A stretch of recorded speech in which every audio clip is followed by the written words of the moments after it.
everybody, it's LaShawn, your Pampered Chef Chick. Welcome back to my channel. Welcome back to my YouTube page. Don't forget to subscribe and like this video. It helps me to grow so that other moms, just like you, other families can get these videos. I wonder if my music's too loud. Can get these videos. And my purpose for being here is to help families get meals on the table, quick, fast, in a hurry. I know that after work, the last thing I want to do is spend an hour in the kitchen. So I figured out some ways to get this done like that. So today I'm going to be making baked spaghetti. It is so good, y'all. Your kids are going to love it. Your family's going to love it. So I'm going to show you a few of my ingredients and what we're going to do. This is not going to take long at all. I've got my water boiling already over here in my cast iron skillet. And here's the best thing about it. Let me show you this. I'm going to use a whole pound of spaghetti noodles. You can also use elbow macaroni if you choose to. You can use basically any type of pasta, but this is what I had on hand. And again, the idea is to make it quick, fast, easy, and in a hurry. So I'm using what I have. I'm putting my pasta right in the pot, but the best thing about it is also it's cooking in the colander. I gotta bring you closer so you can see. So look, this is my cast iron pot, my Dutch oven. This is my colander.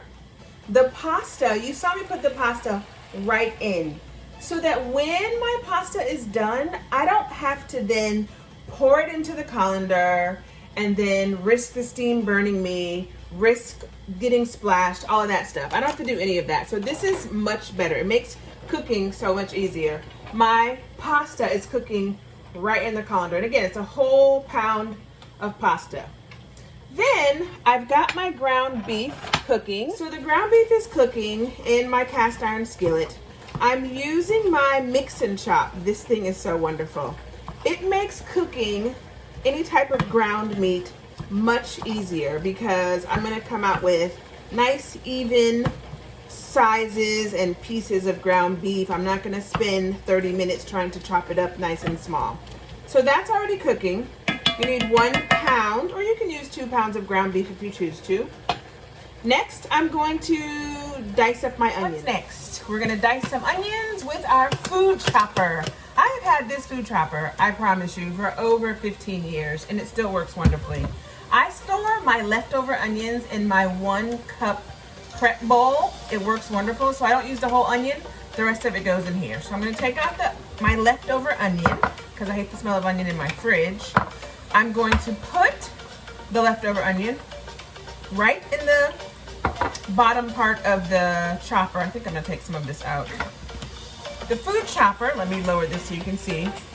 The food chopper goes on. I give it a few pounds. Check that out. Diced onions, y'all. Isn't that amazing? I'm gonna do the rest of it now. I'm gonna drop this into my cast iron skillet so that it can start to saute. Put the rest of the onion right onto this thingy and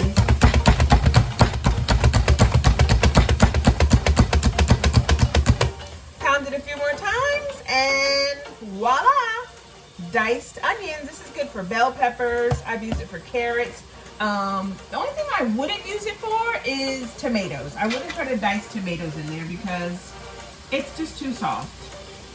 All right, so my onions are sauteing. I'm going to show you my little cast iron. Hold on. This little cast iron skillet, like that's our 5-inch skillet. This is our 10-inch skillet. I love the size of it. It's perfect for sauteing vegetables. I'm going to add some garlic in there too. My ground beef is minced up so perfectly. I love my mix and chop. It works wonderful for this reason.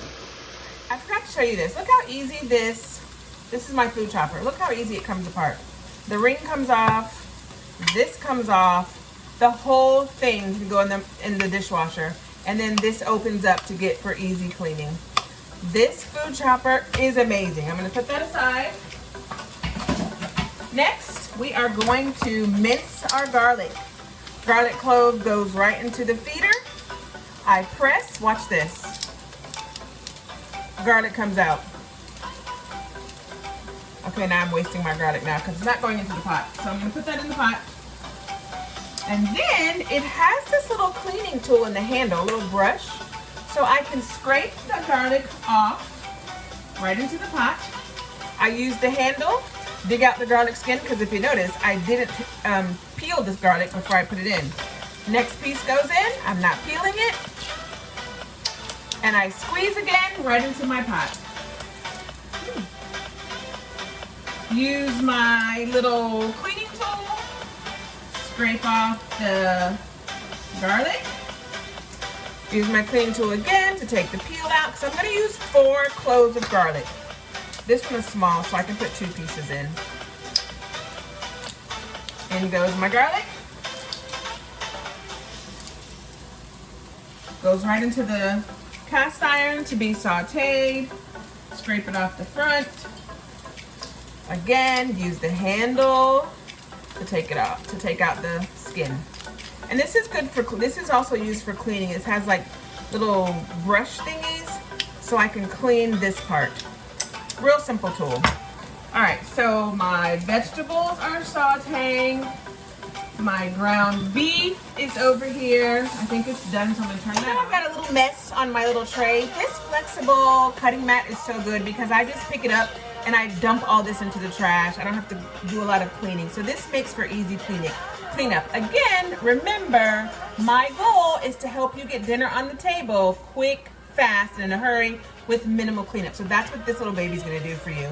It's a cutting board, but it's great for picking up your leftover trash and dumping it in the trash. Next up, I am ready. My pasta is done. I can lift this right out of the pot. You can see the pasta's still in there.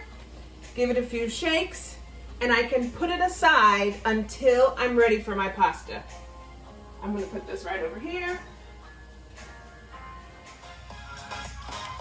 Next up, we're going to need 2 cups of mozzarella cheese. So I'm using my flexible cutting mat again. I'm gonna grate my cheese right onto the mat. And let me show you this one other tool I have. So this little storage container is so good for storing your leftover blocks of cheese. But the ingenious part of it is that the lid is also a cutting board. Watch this. I can cut right on the lid. It's great for when I'm prepping my fruits and vegetables for lunch or for snacks. It's great for the kids to use, a small size cutting board. And then when I'm done cutting the 2 cups of cheese off of my pack of mozzarella, it goes right in the container. I close it up to use for next time. Isn't that lovely? I love this container. All right, so I'm using my shredder. It's double-sided for fine shredding and then for shredding cheeses. I like this shredder because it has these big, nice big slices of cheese, not slices, pieces of cheese are gonna shred. And again, I'm shredding right onto my cutting mat. Here we go, shredding our cheese.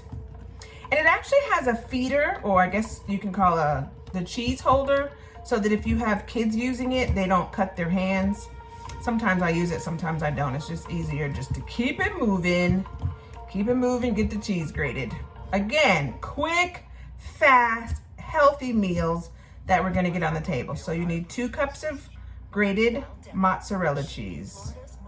And I'll be right back for the next step.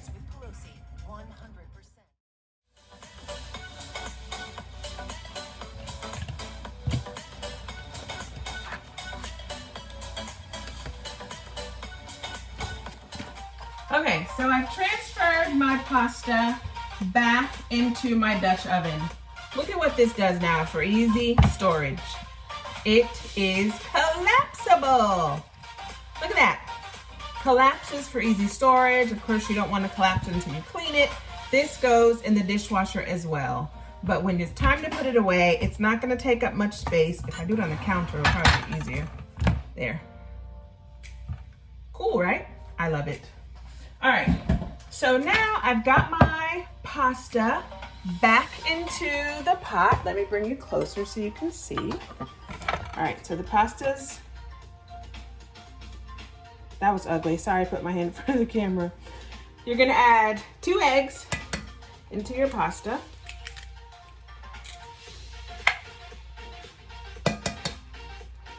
And you want 4 tablespoons of butter.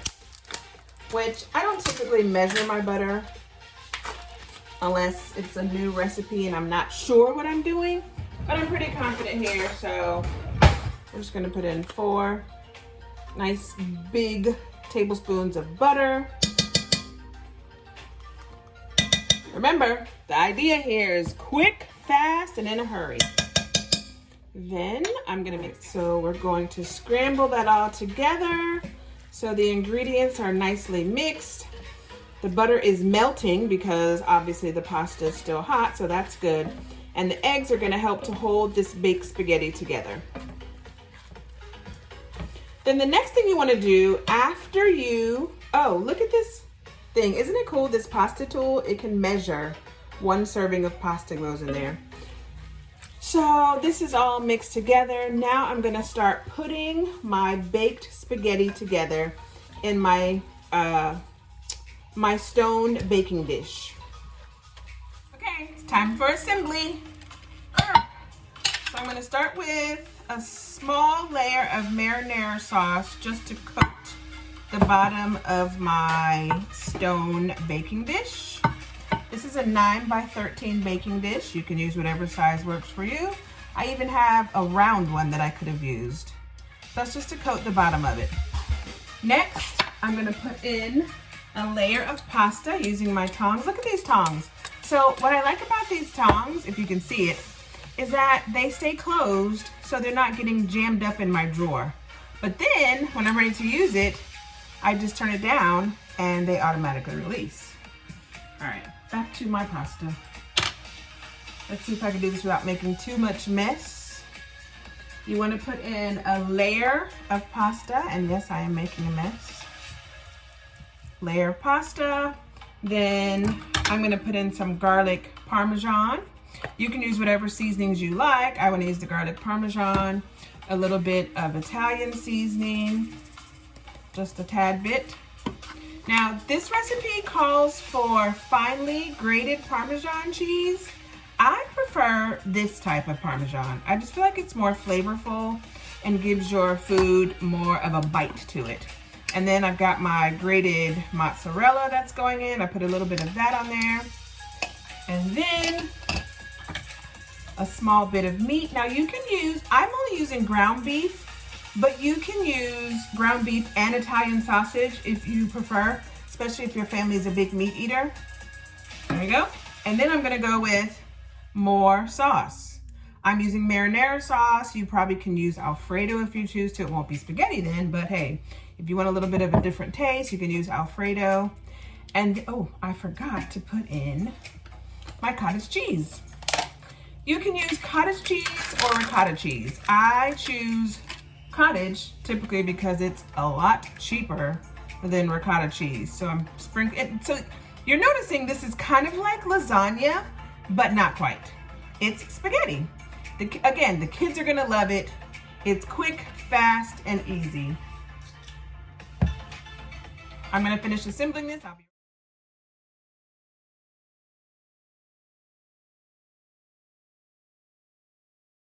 There you have it, my completely assembled baked spaghetti, ready to go in the oven for about 30 minutes. And then while that's cooking in the oven, it's the perfect time for you to be getting showers, homework started, getting kids dressed for bed while this is baking in the oven. That's what I like about it. You assemble it in 5 to 10 minutes, stick it in the oven, and then you can go and take care of what the kiddos need. And by the time everybody's clean and homework's done and they're at the table ready to eat their dinner. I hope you enjoyed this video.